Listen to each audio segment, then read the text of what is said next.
আজকে রোদের তাপে ডিম ভেজে খেলাম আর বিশ্বাস করো টেস্টটা না একদম অন্যরকম লাগছে। তো হ্যালো এভরিওয়ান, আসসালামু আলাইকুম। যেই গরম পড়ছে তাই ভাবলাম কেননা গ্যাস বাঁচাতে আজকে রোদের তাপে ডিম ভেজে ভাত খাই, তাই চলে গেলাম ছাদে। আর ছাদে গিয়ে এত রোদ দেখে বিলিভ করো আমার ছাদে যেতেই ভয় লাগতেছিল, এত রোদ। তাতে কি, একবার যখন বলেছি আজকে রোদের তাপে ডিম ভেজে খাবো তো খাবোই, ট্রেন্ড বলে কথা। তো যাই হোক, আমরা হচ্ছে এট ফার্স্ট তাওয়াটা 20-25 মিনিটের মতো ছাদে রেখে দিছি।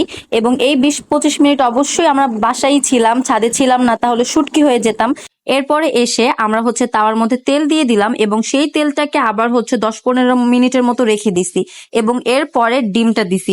আর ডিমটা দেওয়ার পরে তোমরা দেখবা ওয়াও, এরকম কিছুই না। কারণ তুমি যদি সারাটা দিনও ছাদে এভাবে রেখে দাও, চুলায় যেভাবে হয় সেভাবে কখনোই হবে না।